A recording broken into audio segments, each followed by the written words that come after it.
me call upon Tanzania.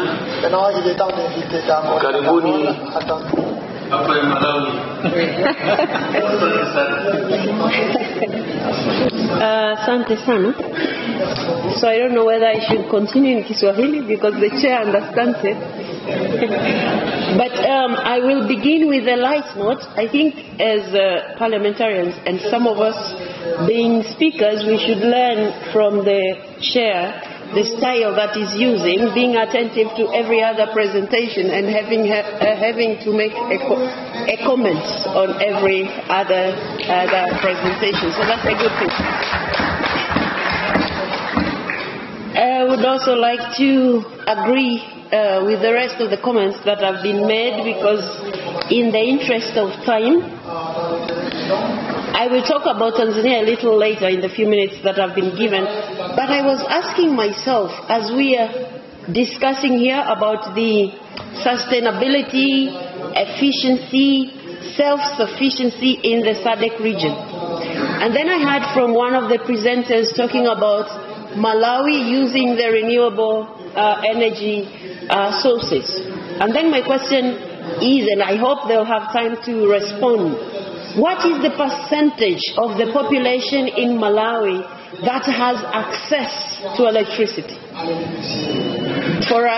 Because it was presented in a very good way, so I would really like to learn and then see if it's working in Malawi. Definitely everybody else should be able to do that.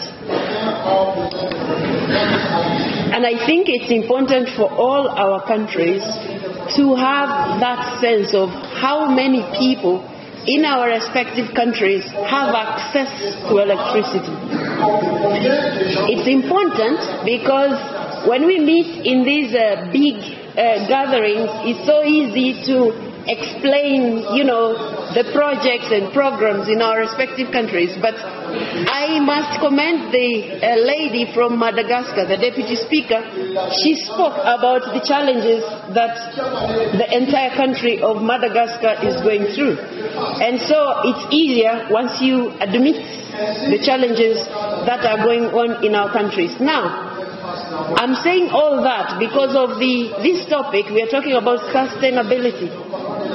If the majority of the population in our respective countries don't have access to energy at all, to electricity at all, and then we are discussing about sustainability. What are we sustaining? They don't have that power.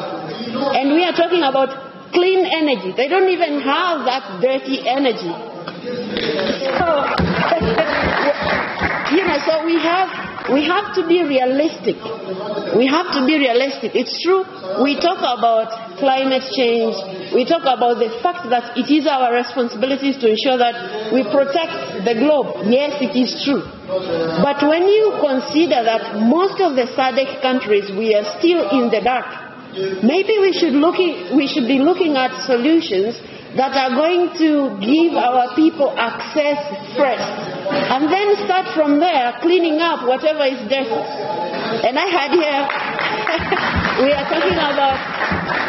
talking about women and the fact that they use firewood, they use charcoal. I was looking at the statistics from the presentation here. From the look of things, Tanzania, we are using LPG at 4%. What about the rest of the countries? And I'm not going to, speak in this meeting like Tanzania is doing so well. No.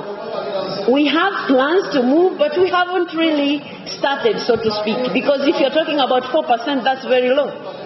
But even us now, as the elite, as the leaders in those countries, what do we use in our houses? Don't we use charcoal?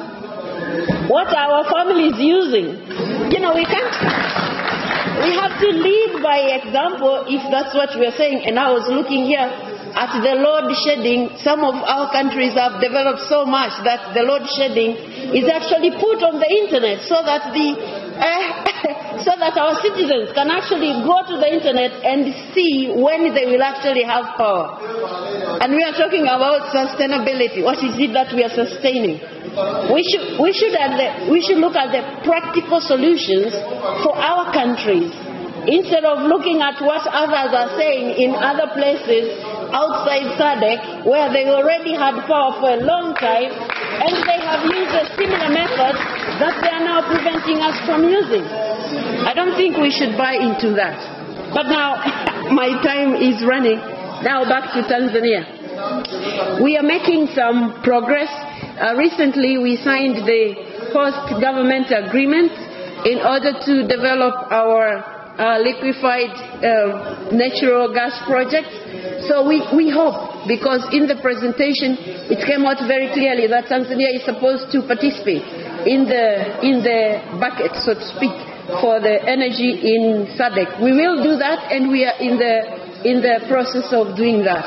But we also have a huge project, and I sympathize with our colleague from DRC Congo, and I hope things will work out in order to use the Congo River. Now, in my own country, we have a large project to develop power, which is the Julius Nyerere hydropower project. It's going to produce 2,115 megawatts once it's completed, and we hope that is going to be completed in 2024. So we hope part of that energy that will not be used in the country can go to some of the SADC countries that will need it.